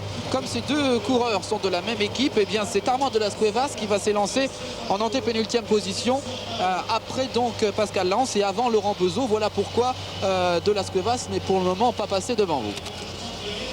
Et voilà de sur Carito. La ligne d'arrivée, oui, Carito. Encore un Français qui s'est montré dans ce Paris-Nice. Il est toujours là, Carito, et même au début de saison, alors que c'est un homme du soleil, on le voit toujours aux premières places. Et il se bat bien jusqu'à la ligne, Carito. 24-21, c'est un bon temps pour Eric Carito. Troisième temps pour le moment, Eric Carito. 24-21 et 23-29 pour Jean-François Bernard. Une minute d'avance sur Carito. Voilà un des concurrents sur lequel on misait beaucoup ce matin. Eric Breukling, et pourtant il était un petit peu décevant dans cette fin de Paris-Nice. Top. C'est-à-dire qu'il a fait tellement de travail hier, Breukling, que ce matin il n'a pas voulu être surpris et il a fait le boulot en tête pour Zülle et tous les Once. Mais cet après-midi, sur un terrain qui lui convient mieux, il n'a peut-être pas eu le temps de récupérer et être aussi brillant qu'il l'était il y a 8 jours à Fontenay-sous-Bois. Jean-Paul? Oui, au kilomètre 3, de Las Cuevas a repris 15 secondes à Pascal Lans. 15 secondes. Oh là là là là, Armand de Las Cuevas va-t-il réaliser l'incroyable exploit? A priori c'est impossible. Reprendre 1 minute 3 à Alex Zülle, ça paraît incroyable. Mais il est capable de tout, de Las Cuevas. C'est un peu le Jean-François Bernard c'est du évident. cyclisme français, le deuxième. C'est évident, mais Zülle, que l'on voyait hier vainqueur assuré de Paris-Nice, tout à coup sur les 10 derniers kilomètres, avait non pas accusé une faiblesse, certes, mais moins bien entouré sur les derniers kilomètres de l'épreuve, perdant en particulier Breukling que l'on retrouve là. Zülle pensait sans doute que ça serait beaucoup plus facile que lui sur la fin de course. Or, rien n'est garanti sur facture et il n'est pas davantage exclu de penser à Bezo et Lans, surtout de Las Cuevas, pour créer une petite surprise, qui en serait une, donc une petite, mais pas forcément une grosse surprise, une défaite de Zülle sur les tout derniers kilomètres. Eric Breukling est pourtant en forme en ce début de saison autour de Valence. Il s'est mis en évidence, il a remporté une belle étape, l'étape la plus difficile car il pleuvait, car il faisait froid, car il y avait presque de la neige même à Valence. Il a dévancé à ce moment-là Miguel Indurain. Et puis Breukling n'a pas remporté le Tour de Valence car c'est Grospe, le coéquipier de Indurain, qui s'est imposé. Arrivé maintenant sur la ligne d'arrivée de Jean-Claude Colotti. Jean-Claude Colotti de la formation Gann qui a fait aussi un très beau Paris-Nice. Il est un peu plus loin en ce qui concerne le classement de l'étape aujourd'hui, 25 minutes 32, mais Jean-Claude Colotti, on en reparlera car dès qu'approche Paris-Roubaix, il est là. c'est évident, mais c'est un homme tout-terrain. Et hier, il avait justement une arrivée qui entrait parfaitement dans ses capacités, dans ses dispositions naturelles. Mais il a dû se laisser surprendre, et surtout après avoir accompli beaucoup de travail, car à l'intérieur de l'équipe Gann de Roger Leget, personne n'a encore renoncé à la victoire finale ou de Bezo ou de Pascal Lans. Allez, encore. André. Oui. Kilomètre 3, 5 secondes de retard pour Bezo par rapport à Pascal Lans. C'est important puisqu'il y a les 31 secondes pour les deux hommes. Alors 5 secondes de retard pour Laurent Bezo par rapport à Pascal Lans, le Danois qui en termine actuellement 11e temps, et de Las Cuevas qui est encore mieux que Pascal Lans. C'est cela, Jean-Paul? C'est ça. Alors nous allons maintenant monter un tout petit peu pour faire un autre écart plus important, donc, puisque la pente va continuer à s'élever. Nous sommes dans les 100 nous étions dans les 100 premiers mètres les 200 premiers mètres de montée de ce col d'Aise, comme vous le savez. Et si cela se confirme, c'est-à-dire si Jean-François Bernard remporte cette étape, eh bien il sera tout simplement ce sera tout simplement la 5e victoire française au sommet du col d'Aise, puisque Poulidor l'avait remporté en 72, Michel Laurent en 76 et Jean-François Bernard l'emporterait pour la 3e fois. 5e victoire française. Arrivée de Stéphane Lo qui avait remporté l'étape de Mandelieu l'an dernier, 24 minutes 10, c'est un excellent temps pour Stéphane Lo, 3e temps depuis le début de l'épreuve aujourd'hui, avec meilleur temps toujours Jean-François Bernard. Lui aussi a bien récupéré Lo, c'est bon signe. Quant à Pascal Lans, on l'a remarqué tout à l'heure, avec l'emploi de développement un peu trop supérieur compte tenu de l'état de la route à ce moment-là, Pascal Lans a semblé souffrir. Mais là, il repart. Et peut-être a-t-il été parmi ceux qui ont décidé aujourd'hui de choisir le coup de la surprise, c'est-à-dire d'allonger quelque peu les manivelles, passer par exemple à 18 ou 18,2. 18 cm 2 donc par rapport à une moyenne qui est toujours de 17,8. Et ça permet souvent de pousser des développements plus importants. Mais Pascal Lans se souviendra sans doute de passage que l'on a vu tout à l'heure. Tu es là pour la gagne, lui dit Leger, son directeur sportif. Effectivement, il a tout à tenter aujourd'hui, Pascal Lans. A priori, Paris-Nice, c'est perdu, sauf s'il réussit un grand exploit, sauf si Alex Zulé est en train de payer. Maintenant, hein.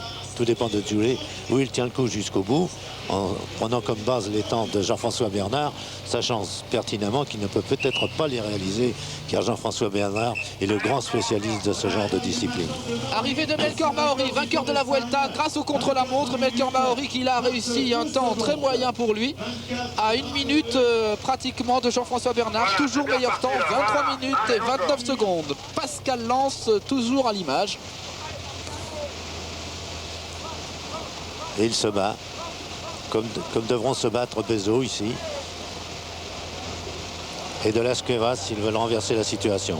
Avec de Las Cuevas, c'est un sujet tellement étonnant qu'on ne sait jamais aussi de quoi il n'est pas capable. Hein. Eh bien le voilà de Las Cuevas, avec Régis Forissier qui vous suit. Armand de Las Cuevas, vainqueur fantastique hier de l'étape qui s'est terminée à Montemieux. Vous l'avez pu la suivre sur France 2. Et aujourd'hui, eh bien, il voudrait remporter une nouvelle victoire sur France 3. Personnage étonnant, ce de Las Cuevas qui, chez les cadets, chez les juniors, chez les amateurs, a raflé tous les titres et semble avoir disparu de la circulation au moment de son passage chez les professionnels. Eh bien, pas du tout. Cet homme, que l'on dit parfois fantaisiste, a du cœur à l'ouvrage, il sait se battre et il est tellement déterminé que sa personnalité écrase souvent tous les autres. Et c'est peut-être pour cela qu'à un moment, tout le monde ne disait pas du bien de Las Cuevas, alors que aujourd'hui même, on l'admire et certains commencent même à l'aimer beaucoup. Arrivée de Andrew Amstein, lui il n'a pas gagné la Vuelta, il a gagné le Giro Andrew Amstein et c'est un peu plus difficile maintenant pour lui. Andrew Amstein, moins de 24 minutes pour lui, 23,46, temps exceptionnel d'Amstein, a quand même 17 secondes de retard sur Jean-François Bernard, si vous situez un peu la hauteur de la performance du Nivernais. Oui, Jean-Paul. Au kilomètre 5, Zoule a repris à Laurent Bezo 12 secondes. 12 secondes repris à Laurent Bezo. On va aller pousser. Eh bien, Laurent Bezo, le voilà justement, Laurent Bezo. Avec toujours à l'image Pascal Lans. Pour le moment, Pascal Lans devant Laurent Bezeau qui roule pour la deuxième place de ce Paris-Nice et peut-être un peu plus si Suley est en difficulté aujourd'hui. Pascal Lans. Allez, bien en position, bien au fond. Allez. C'est un homme qui est parfait dans les courses contre la montre. Et même par équipe, surtout par équipe, c'est un précieux équipier. Car c'est un véritable métronome. Alors qu'on a l'impression ici qu'il se bat par à coup, qu'il effectue des sprints, se relâche un peu. Pas du tout, ça n'est pas son style. Mais contre la montre par équipe, il est très apprécié par ses relances accélérées progressivement pour ne jamais laisser à la fin de son relais l'impression que tout le monde est déjà cuit. C'est vraiment ménager et ses adversaires et bien diriger son histoire. Ses adversaires, ses équipiers, je veux dire. À Mirecarcourt, Pascal Lans deuxième à 9 secondes de Jean-François Bernard. Pascal Lans qui est en train de réaliser lui aussi une très grande performance. Elle pourrait peut-être être utile et suffisante pour battre Alex Suley, lui reprendre 31 secondes. 31 secondes, c'est énorme, mais c'est tout à fait possible si Pascal Lans est dans les temps de Jean-François Bernard. Et pour le moment, il est dans ses temps. Il a de la puissance dans les reins et dans les cuisses. Selon la formule habituelle, pied au plancher, Pascal Lans n'est pas là pour ménager le terrain. Armand de las Cuevas maintenant, Armand de las Cuevas qui doit être aux alentours lui aussi de la mi-course, dans la partie la moins difficile. Il est 4e au classement général à 1 minute 3 d'Alex Suley. Pour lui, le classement général, c'est difficile, mais la victoire d'étape, c'est possible, sauf s'il tombe sur un super Jean-François Bernard. Il termine lui aussi très fort. C'est intéressant parce que Paris-Nice marque la grande entrée dans la saison pleine, même si les conditions atmosphériques sont un peu difficiles un peu partout. Mais on peut déjà imaginer volontiers que Milan-San Remo va remettre en évidence tous ces hommes qui ont effectué de Paris à Nice une course très pleine de bagarres. Et deuxième temps pour le moment à mi-parcours, 1 seconde de retard sur Jean-François Bernard. Armand de las Cuevas capable là de remporter 2 étapes en 2 jours. Ce serait là aussi une forme d'exploit pour Armand de las Cuevas. Et c'est bien pour la formation. Ah oui. Quand tu penses que le grand leader Indurain n'est pas là. Et que Gorospe, qui était en super condition, n'est pas venu car il a été grippé juste avant de prendre le départ de Paris-Nice. Ça laisse quelques espoirs pour la formation Banesto tout au long de la saison. À tel point même que Delgado, le deuxième leader de la formation, sur le papier tout au moins, n'a réalisé un temps que de 27 minutes 30 secondes aujourd'hui. Donc à près de 4 minutes du 3e leader de l'équipe, Jean-François. Jean-Paul, vous avez des temps encore de passage? Pardon? Jean-Paul Olivier, est-ce que vous avez des temps de passage? Je vais faire un pointage entre de las Cuevas et les suivants, de façon à voir si de las Cuevas a repris du temps un peu à tout le monde. Hein. Je vais le faire à 5 km environ de l'arrivée. Parfait Jean-Paul. Donc toujours Armand de las Cuevas, 2e meilleur temps à mi-parcours derrière Jean-François Bernard. 3e meilleur temps, un autre Français, Pascal Lans. Tous les 3 se battent pour la victoire d'étape et peut-être un peu plus en ce qui concerne Armand de las Cuevas et Pascal Lans. C'est une portion de terrain où le vent est difficile. Il est de face là. Et sur la droite, dans peu de temps, après le passage vers les dernières maisons avant l'arrivée, un coup de vent assez difficile à...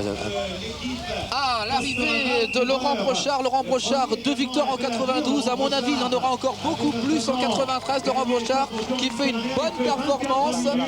24 minutes et 13 secondes pour lui. C'est un très bon temps. C'est le 5e temps. Étonnant aussi, lui. Décidément que de bonnes surprises, que d'agréables espoirs sur ces 2 jours de Paris-Nice que l'on vient de vivre. Oui, c'est ça qui est intéressant quand même, Robert. Oui. On voit qu'il y a beaucoup de Français, mais par rapport aux autres années, ce sont les jeunes Français qui sont déjà présents. C'est le coup de jeune qui est tombé hier, qui a plongé le peloton dans le doute. Et des hommes comme Kelly, dont on a peu parlé, il a pourtant remporté 7 fois déjà Paris-Nice, se retrouve maintenant à 3 minutes contre la montre. Incroyable. Et pourquoi? Eh bien tout simplement parce que devant il y a des coureurs comme Armand de las Cuevas qui fait encore un grand numéro aujourd'hui, comme il en a réalisé un hier. Ce qui doit rappeler aussi à beaucoup qu'il ne faut pas sacrifier trop vite les jeunes. Et il est normal que certains directeurs sportifs qui en ont fait l'expérience considèrent que l'on doit laisser au moins 2 ans d'apprentissage nécessaire, même si le jeune promet dès le début. Prenez le cas de Hello, l'année dernière vainqueur. On l'a plus guère revu tout au long de la saison, mais il a bien appris son métier partout, et en particulier à l'occasion des courses par étapes. Donc hier, il est 5e, c'est presque logique, et aujourd'hui, il vient encore d'accomplir très belle performance. Et puis aussi, il faut préciser que Laurent Beuzot, Pascal Lans, qui sont à 31 secondes d'Alex Sulé, ont tous les deux participé aux Jeux Olympiques dans l'épreuve du 100 km par équipe. Ils ont terminé 4e à 2 secondes. Et pour le moment, regardez le classement à mi-parcours. Alex Sulé qui fait le meilleur temps. 10-25, il prend 9 secondes à Jean-François Bernard. Alors ça, on peut dire que c'est un exploit. Robert. Oui, it is in the pocket pour Zuele qui doit évidemment bien savoir l'anglais. Donc Zuele, vainqueur de Paris-Nice. Je le répète, ça ne surprendra pas. Mais pourtant, et avec Pascal Lans et avec Delas Cuevas, voire Bezo, Zuele a dû éprouver quelques émotions, voire un peu d'inquiétude. Tony Rominger qui en termine, Tony Rominger qui va terminer derrière Laurent Brochard et même peut-être aussi derrière Eric Caritou. C'est une référence, les Français ont été très forts et Tony Rominger n'est pas encore tout à fait au point. Oui Jean-Paul. À noter que Beuzot effectue une bonne deuxième partie de parcours puisqu'il a repris 3 secondes à Delas Cuevas à 5 km de l'arrivée. Nous attendons le passage de Zule pour vous donner d'autres détails. Parfait, bien, vous regardez comme c'est bien réalisé. Laurent Beuzot, vous en parlez, Laurent Beuzot le voilà. Pour le moment, Laurent Beuzot, deuxième au classement général à 31 secondes, encouragé par son directeur sportif adjoint. Et Laurent Beuzot qui a là, et ça fait quand même bien plaisir de le retrouver, l'occasion d'être bien placé dans un contre-la-montre. C'est par le contre-la-montre qu'il s'était réhabitué aux places d'honneur l'an dernier. Et Laurent Beuzot, maintenant, en 93, il est là pour la gagne, enfin, 3 ans après son terrible accident. Et il doit y penser justement, parce que la traversée du tunnel a été très longue pour lui jusqu'à ce retour de l'an dernier dans les pelotons. Retour pénible avec des déceptions de jour en jour. Et il s'est quand même accroché à tout. Il vit à Rome, épousé une italienne. Oui. Oui. Oui, Jean-Paul. Eh bien, 15 secondes, il a repris, Zule a repris 15 secondes à Delas Cuevas et 13 secondes à Laurent Beuzot. Grosse performance d'Alex Sulé. On pouvait en douter pour certains, mais Alex Sulé est bien présent lors du grand choc de Paris-Nice. En fait, c'est là la révélation des vrais talents et on ne peut pas se cacher, on ne peut pas compter sur une grosse équipe, il faut être vraiment présent soi-même et il est présent. Autre élément justement de satisfaction pour lui Zuele, parce qu'il avait besoin de savoir, après seulement un peu plus d'1 an chez les professionnels, il avait besoin de savoir si à l'occasion d'une course par étape, il pouvait se permettre des tentatives individuelles et ne pas avoir à en payer la note par la suite. Or hier, il a terminé bien, certes, mais on l'a vu en difficulté à 10 km de l'arrivée, alors que Las Cuevas commençait son numéro. Or, Zuele, aujourd'hui, était impeccable. Et regardez, admirez ce qu'il fait et écoutez en même temps les chronos que nous rappelle Jean-Paul. Avec Armstrong maintenant qui en termine, Lance Armstrong qui n'est pas tout à fait à son aise sur le col d'Aise. Pour lui, eh bien, il y a maintenant Milan-San Remo qui se profile et toutes les classiques. Lance Armstrong qui va terminer derrière ou juste devant Atlas Ball. Il n'a pas encore la position idéale d'un rouleur. Il est tout jeune, l'an dernier chez les professionnels. L'an dernier, en fin de saison, c'est le grand espoir chez les Américains. Un homme dont on dit déjà qu'il va faire oublier les mônes aux Américains dès cette année, c'est vous dire. Avec de nouveau, pour la formation d'Anne, Laurent Beuzot, deuxième au classement général à 31 secondes d'Alex Sulé. C'était au départ tout à l'heure de Nice. Maintenant, il est un peu plus loin, Laurent.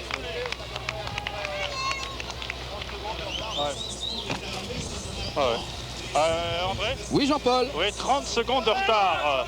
30 secondes de retard donc pour Laurent Beuzot sur Alex Sulé. Et il faut préciser que si Alex Sulé l'emportait, eh bien il aurait été leader donc de bout en bout et ce serait le 7e de l'histoire puisque Scheepers l'avait porté le maillot de bout en bout en 1933, Jean Bobet, le seul français, l'avait porté en 1955, Merckx en 71, Merten en 77, Netman en 78 et Kelly en 86. Donc de bout en bout. Et Eric Breukink qui en termine un petit peu moins bien qu'Amstel. Eric Breukink qui va terminer en moins de 24 minutes. C'est quand même très bien. 23,52 pour Eric Breukink. Pour le moment, 3e meilleur temps pour Eric Breukink. Mais à plus de 20 secondes de Jean-François Bernard. Toujours meilleur temps. 23 minutes 29 secondes. Oui, quant à Beuzot, il accuse un peu le coup depuis plus de 5 minutes maintenant. Ce besoin qu'il éprouve de se remettre en danseuse, mais sans doute lui faut-il encore quelques tests où le courage doit se manifester avant tout pour se retrouver pleinement. Considérons bien que cet homme était le grand espoir numéro 1 français il y a seulement 5 ans chez les amateurs. Laurent, c'est hier qu'il a essayé de remporter Paris-Nice. Il a essayé de faire le grand coup en arrivant à manque de lieu. Il lui a manqué quelques kilomètres. Il s'est mis dans le rouge trop tôt, dit-il, dès le franchissement de la ligne d'arrivée. Et il n'a pas pu résister au retour de Zulay. Et c'est peut-être là qu'il a perdu Paris-Nice. Là, c'est lourd. Mais enfin, c'est tellement bien pour lui de participer, imaginez, à la gagne de Paris-Nice jusqu'à la dernière étape, jusqu'au dernier jour. Mais il est tombé contre un très grand champion, sans doute, Alex Zulay. Deuxième du prologue du Tour de France l'an dernier, qui a abandonné le Tour de France pour se préserver, pour être présent dès cette année. Ah oui, ça sent la grande classe. Hein. Quelques 2 minutes plus tôt, Bezo est passé là. On dirait que ce n'est pas du tout au le même début passage. de la défaillance, tandis que maintenant, on a l'impression effectivement que ce n'est pas la même route. Arriba, comme on dit en Suisse désormais. Pour Alex Zulay qui court dans la formation Hanse. Et arrivé maintenant de Pascal Lans, très bon temps pour Pascal Lans, 23-33 pour le moment. Pascal Lans qui va réussir une excellente performance pour le moment. Deuxième meilleur temps pour Pascal Lans, derrière Jean-François Bernard. Bravo, très bien pour Pascal Lans. Et ça va faire plaisir à Michel Thys qui l'a eu lors de la préparation des Jeux Olympiques de Séoul. André. Un garçon sérieux, oui, il mérite bien d'être récompensé. Tout à l'heure, il y avait 30 secondes de retard pour Bezo. Il n'y en a plus maintenant que 18 secondes. Bezo, donc, à 3 km de l'arrivée, à 18 secondes de retard sur Alex Zulay. Il a repris 13 secondes à Zulay sur ce qu'il avait perdu tout à l'heure. Quand on voit les images, ça peut paraître incroyable. Oui. Hein, il a repris 12 secondes. Eh bien, il faut croire votre chrono, même si les images nous montrent un Alex Zulay qui paraît très bien. Alex Zulay, leader à mi-parcours, leader du Paris-Nice et qui va sans doute remporter cette édition 2 ans après un autre Suisse, Tony Rominger.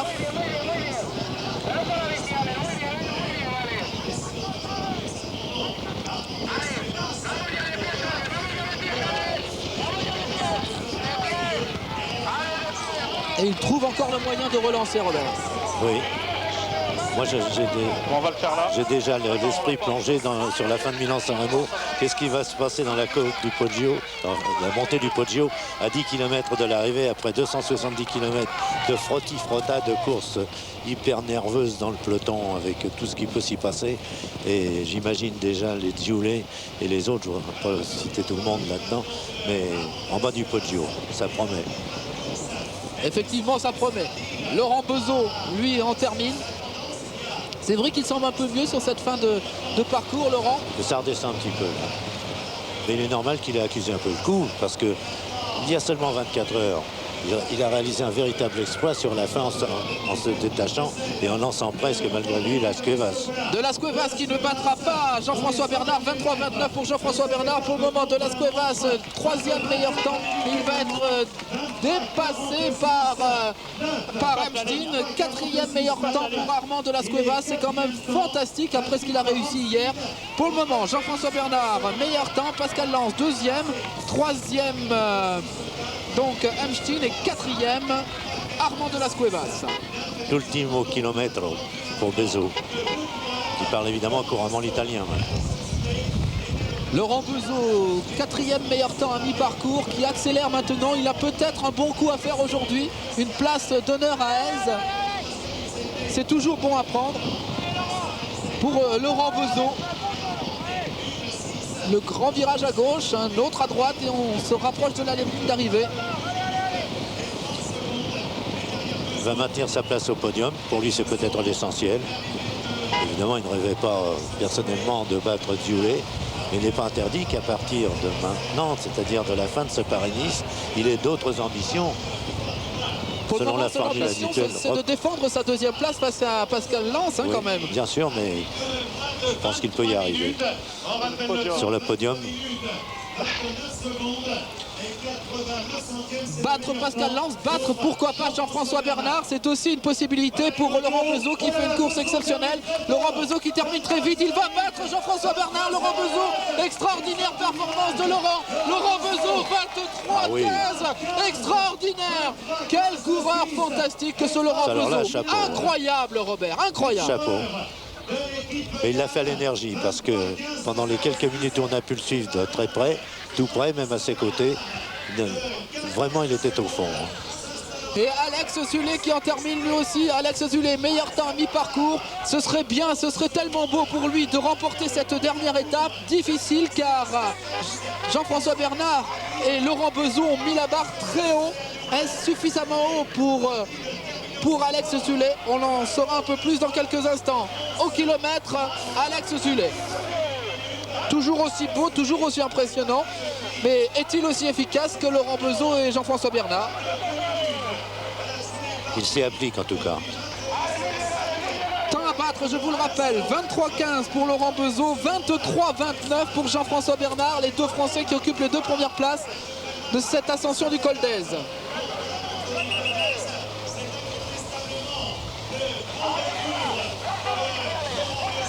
Il y a des mouvements constants qui le ramènent les mains au du guidon, puis les mains en bas.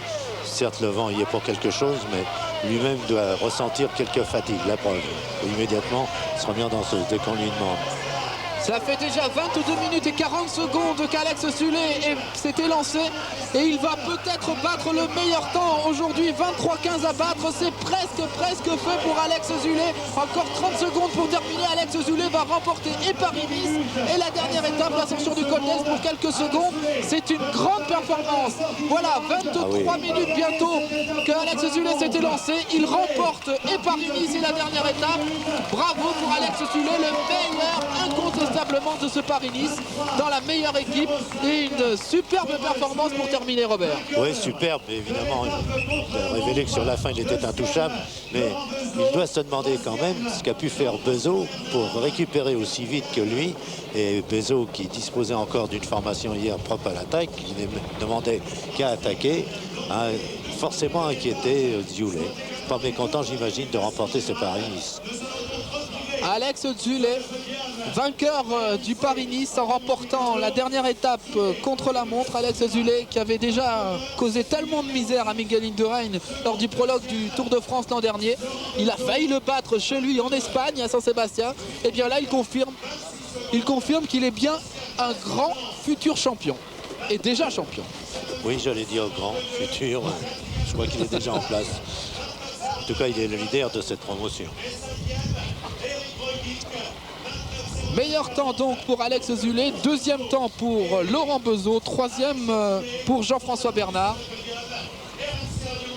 Oui, ils sont quelques-uns quand même à mériter plusieurs étoiles, hein, de Bezeau à Las Cuevas, à Jean-François Bernard, même Breking, dont dans la course paraît inaperçu maintenant, mais dans les 5-6 premiers, c'était inattendu. Quand on a assisté à son arrivée hier, il avait perdu près de 40 secondes en moins de 5 km. Alors, on a parlé beaucoup des jeunes Français qui étaient présents dès le début de saison, qui commençaient à avoir beaucoup de victoires depuis le début de saison, car l'année dernière, on fêtait les victoires françaises. Il y en a encore plus déjà à la même période cette saison. Mais en fait, ce sont d'une façon générale les jeunes qui s'imposent cette année, Robert. Oui, regardez aujourd'hui encore, Jalabert, n'oublions pas cette étape de ce matin, avec l'exploit insensé de Jean-François Bernard et Jalabert qui vient résister à tout le monde dans le sprint. Et il y avait le gratin du sprint, on ne parle plus d'Abdou Yabarov maintenant, alors que l'an dernier, logiquement, le préféré à Jalabert, qui se révélait petit à petit, mais qui vient de se confirmer si brutalement que Jalabert en est à sa 5e ou 6e victoire de la saison. Au classement, victoire donc cet après-midi d'Alex Zülle devant Laurent Bezeau, devant Jean-François Bernard et Pascal Lans, ce qui veut dire qu'au classement général, bien sûr, le Suisse remporte Paris-Nice. Deuxième, Laurent Bezeau. Troisième, Pascal Lans. C'est quand même un beau rapproché pour les coureurs français. Et au classement général final, il y a aussi Armand de Las Cuevas qui est 4e, Eric Breukink 5e, Laurent Brochard, encore un jeune Français bien placé, 6e à 2,25, Andrew Hamstin et Tony Rominger dépassés par toute cette jeune vague. Seul Eric Breukink résiste bien pour le moment. Oui, et ce contre-la-montre a été marqué par des différences de temps assez étonnantes, parce que si l'on comparait le classement général établi hier soir et celui qu'on vient de voir défiler là, hier soir il y avait 15 coureurs à moins de 52 secondes du premier. Or là aujourd'hui au 10e on se retrouve déjà à 2 minutes 40. Moralité, une course contre la montre dans le cadre d'une grande épreuve par étape, c'est toujours capital. C'est vrai qu'elle est capitale. avec Jean-Paul Olivier qui doit être sans doute en compagnie de Laurent Bezeau ou d'Alex Zulé. Jean-Paul? Oui, j'attends que... Vous me recevez là, André? Oui, parfait. J'attends que Laurent Bezeau revienne sur la ligne. Vous savez, j'ai eu mon micro un petit peu tard. Et c'est une confirmation tout de même de ce que je vous disais tout à l'heure. C'est-à-dire qu'il n'avait plus, à 3 km de l'arrivée, il n'avait plus que 18 secondes de retard sur Zulé. Ça prouve donc qu'il a effectué une très très belle remontée, Laurent Bezeau. Ah oui, on ne vous croyait pas tout à l'heure quand vous avez annoncé ce retour de Laurent Bezeau. Et même Alex Zulé faisait signe de la tête que non, Laurent Bezeau n'a pas pu me reprendre du temps dans la deuxième partie. Et pourtant c'est vrai, Laurent Bezeau a fini ce col d'Aise d'une façon exceptionnelle, Robert. Sur les 5 derniers kilomètres, après avoir souffert comme tout le monde sans doute, mais peut-être un tout petit peu plus, d'après ce que l'on voyait à l'écran, Laurent Bezeau a terminé plus vite. Les 5 derniers kilomètres, là où la course devient un peu plus plate, enfin, c'est plutôt un faux plat que l'ascension assez difficile des 5 premiers kilomètres. Mais il était là déjà. Il était quand même bien placé puisqu'à mi-parcours, il était déjà parmi les meilleurs, Laurent Bezeau. Il faut reparler quand même de Jean-François Bernard, qui a fait un excellent temps cet après-midi et qui a fait ce matin quelque chose qui est quand même assez exceptionnel. Dans la même journée faire ça. C'est une journée qu'il marquera dans sa carrière. Avec un tout petit peu de chance, il aurait pu remporter les 2 étapes. Ce matin, être rejoint à 1 km de la ligne d'arrivée, alors que l'on a compté jusqu'à 2 minutes à seulement 20 km de l'arrivée, et le peloton qui roulait à 70 à l'heure. Et Jean-François Bernard, qui n'a cédé qu'à 1000 mètres de la ligne, avait déjà récupéré cet après-midi pour se lancer contre la montre sur le col d'Aise. Et on connaît son résultat, on connaît la place qu'il occupe. Jean-François Bernard à suivre dès la semaine prochaine. Alex Zulé, vainqueur de Paris-Nice en remportant la dernière étape. Quelle belle image et quel beau champion. On se retrouve avec Jean-Paul Olivier. Jean-Paul Olivier, vous êtes avec Laurent Bezeau? Laurent Bezeau ici. Alors dites-moi Laurent, vous finissez en boulet de canon, c'est extraordinaire. Comment avez-vous réalisé cette étape? Vous êtes parti beaucoup plus doucement que prévu, dirons-nous? Non, je suis parti à mon allure. Mon point faible, c'est de partir trop vite, malheureusement, et de finir assez fort. Et bon, je crois que tu es battu par plus fort que moi, et ben tant pis. Voilà, c'était donc l'avis de Laurent Bezeau, alors que j'essaie de m'approcher de Manolo Saiz, le sportif d'Alex Zulé. Mais c'est avec ce col vraiment encombré aujourd'hui. C'est difficile de se frayer un passage. Eh bien écoutez, puisqu'il est si difficile de se frayer un passage, Jean-Paul, je pense qu'on va laisser Paris-Nice pour quelques instants. On va faire un petit tour. Paris-Nice gagné par un presque inconnu.